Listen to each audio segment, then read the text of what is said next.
Hello and welcome back to C.A.R.E Speaks, where we speak about topics that are very important. And today I am Diana Flores. I am a sexual assault advocate here at C.A.R.E, and today we have a very special guest with us. I'm Lena Jones. I'm also a sexual assault advocate, and as Diana said, we're going to be speaking on male survivors of sexual assault. If I could start by saying that sexual assault can happen to anyone. Mm-hmm. It doesn't matter your age, doesn't matter your sexual orientation, doesn't matter your gender identity. It happens to anyone. But we're going to be speaking today and bringing awareness to male sexual violence. That's a topic that's not talked about a whole lot. And so we wanted to just kind of put that out there today and let male survivors know that they're not alone and that there is hope for them as well. Mm-hmm. So we can start off with some myths. Okay. And the first myth is that boys can't be sexually assaulted, or if they have been, they can't be a man, per se. Mm-hmm. And so, unfortunately, we do see that most of the cases do happen whenever they're children, and leading up into their age in society. For most cultures, I know that for mine, Right. there is such thing called as machismo. So men are put on, on a pedestal to where they can't be vulnerable, emotional, and if they do show any sort of type of what people would say is feminine or Right. too feminine, they're seen as less of a man. Mm-hmm. And to piggyback off of that, that is one of the reasons a lot of males won't report incidents of sexual violence because of how society will look at them. A lot of times they're afraid of being deemed as homosexual or not manly enough. Why didn't you stop the abuse if you know, a man? And so... Right.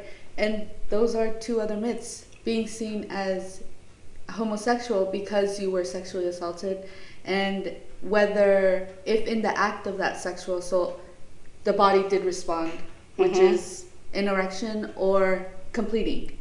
And so most of the time we see that males, they could think, well, if I was being sexually assaulted, I didn't want it to happen. Why was my body responding the way that it was? Right. Did I truly want it?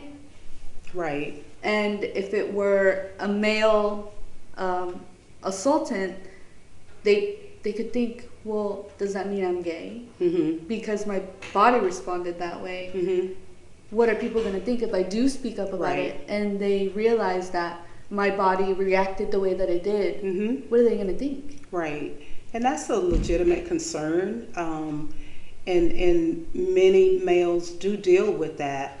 However, people have to understand when something like that happens, the erection and all of that, that's what's called a physiological response. And it's where your body it doesn't do what your mind tells it to do, it does what it wants to do. Right. And so, that has nothing to do with your wanting to have this encounter. Has nothing to do with that. Exactly. And where we may see that males could be confused as well as to what sexual assault is, or if it could be happening to them, is in their relationships or in their marriages. Right. Because for most, they think, oh, well, if I'm in a relationship with someone or I'm married to someone and we've already made a pact, I'm theirs and they're mine, and they get to do whatever they want with me. Right. No means no. Exactly. Husband, wife, girlfriend, boyfriend. No means no. And I've seen this online where, whether it's a joke or not, there are women that say, well, whenever he's asleep, I'm going to do whatever I want. If I feel like I need pleasure and he's asleep, I'm just going to go at it. Because he's my boyfriend, he's my husband. Right. And so it causes this almost confusion in these men, because it's like, oh, well, it also goes into women can't be sexual assaultants. Mm-hmm. Like, they can't do that. Right. But it's true, they are. It happens. Yep.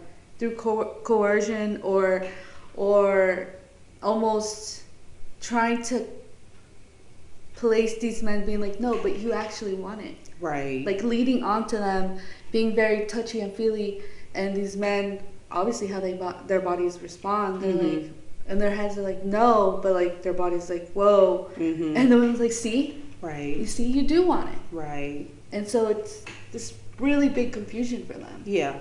And as we spoke of early on about victims, anyone can be assaulted. Mm-hmm. A perpetrator can be anyone as well. Mm-hmm. You know, it can be a woman, it could be another male. So, yeah. And it's very hard, and it becomes more difficult, especially when they're boys, Mm-hmm. when they're children. Mm-hmm. They're seeing these women or men in these positions of authority, Right. and they're like, well, what do I do? Right. Like, there's not much that I can do. I'm a child. Mm-hmm. What is going on? And that goes into children, the boys, and growing up. And I know that for most parents, where they realize that something's happening, up until stuff has already been happening Right. for way too long, Right. they look back and they think there were the signs and Red flags. I didn't pick up on them. Mm-hmm. And so we can speak about those signs. Go ahead. And one of those signs would be their school performance. Yeah. Because we know that whenever there's a student going through school, especially going through middle school and high school, Yeah. things can get a bit rocky. Right. And so their bodies are changing, there's hormones. And so for most parents, they once they see like big changes, Yeah. they think, oh, well, I mean, their body's changing, Right. hormones and all this Right. and all that.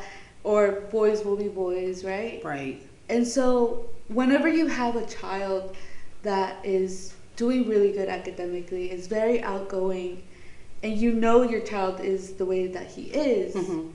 whenever there's a big change, Right. we can't let ourselves believe that, oh, well, he's just processing, his body's just processing it. Mm-hmm. There could be deeper rooted issues. Right. Let me just say that boys are the most targeted in these kind of assaults. The perpetrator will look for anyone who's vulnerable, Mm-hmm. and generally it is a young boy or adolescent man. Males that are institutionalized, and those with disabilities. As a matter of fact, the males with disabilities are twice as likely to be victims of sexual violence than those without disabilities. So they will look for boys or vulnerable people to target for these kinds of assaults. Right. And so, speaking about these assaults, how often do these assaults happen? Mm-hmm. Well, according to the research that we did, 1in6.org, Mm-hmm. 1 in 6 men in their lifetime will experience sexual assault or sexual violence. And if I could just kind of put those numbers in perspective, if you looked at the size of a football stadium and say there was 100,000 males there, a little over 16,000 of them will be or have been affected by sexual violence. Wow. And is there a difference in where they could be targeted? Mm-hmm. It's generally anywhere the perpetrator feels that they can get away with it, but most often it's in the home of the victim or in the close proximity of their home. It happens other places, in the homes of friends, relatives, but in most cases it happens in the home of the victim, generally by a person that they know very well. Mm-hmm. Yeah. And saying that it's by someone that they know very well, Mhm. I think that also feeds into, I don't want to speak up. Will I be believed, or will they Right. believe me? Will my Right. family believe that it Mhm. was this person that did it? Mhm. That is an issue, um, particularly with male victims. Mm-hmm. People not believing them, um, because of the myths that Mm-hmm. this can't happen to a male. Yeah. You're strong enough to prevent this, but it happens a lot. Mm-hmm. And feeding into that, many people believe, oh well, if she did that to you, you should see it as like as something good. Like Hmm. she wanted you, like Hmm. you're more of a man now. Mm-hmm. Like see it as something good, and Right. that is very very dangerous. Right. And another myth that could, or that goes around, is that people who have been sexually assaulted are more likely to sexually assault others. Right. I've heard that over the years, and not having the knowledge myself, just kind of thought it makes sense, you know. Mm-hmm. But after doing the research, I found that that's not the case at all. That people who grow up to commit these types of crimes, it happens for other reasons, and one big reason being that they witnessed domestic violence, and would turn and commit sexual violence against someone else. So it's not necessarily violence begets sexual violence. Right. And so also when that myth, or people believe that, because of that, and if they are sexually assaulted, they're scared to speak up. Right. They're gonna be like, well, if they realize that I was sexually assaulted, they're gonna think that I'm gonna do something similar. Mm-hmm. They're gonna see me as like a monster, as a threat to society. That's true. Yeah. And so that Mhm. just feeds into, maybe I should just Right. not say Not anything say at all. anything. Yep. And so, another question. What should we do if a friend or a relative comes to us and confides in us that they have been sexually assaulted? We should start by believing them, because we spoke of this throughout the video, of the issue being people not believing them. Mm-hmm. So you got to believe them. And I know the myths are out there. We still have to believe them. It does happen to men. The next thing is that we need to offer genuine concern. We need to offer resources. We need to just be there for them. And then get help for yourself. Because if you are a friend or a relative, you've been impacted by this as a secondary victim. So all of the resources that are available for a victim would be available to you as well. Right. So I'm going to end by saying that if anyone has been, male, female, or anyone, affected by sexual violence, then contact your local authorities, because it is a crime. Then we want to let you know that there are organizations out there that will support you. You can call our hotline here at C.A.R.E. There are 24-hour advocates on call that will be able to give you support or give you resources beyond what we offer here that will help you. We also advise you to go to 1in6.org online. There are testimonials on there of individuals who's experienced this that will be able to help. And then go to www.rainn.org. And then there's the National Sexual Assault Hotline, and that number is 1-800-656-HOPE. Right. So thank you so much for those resources. Very important, especially for those who are listening to this video. Any kind of resources that we offer here, that you hear in this video, it's important for you to know them. So if you were ever in that position, you know resources. If you know anybody else who has been like in that position, you can offer those resources as well.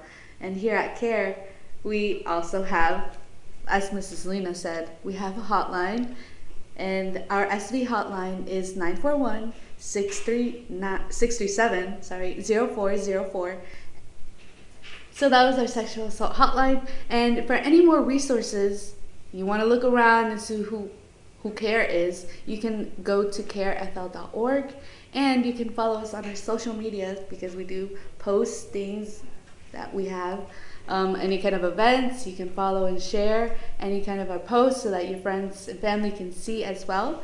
And the handle is C.A.R.E Charlotte County.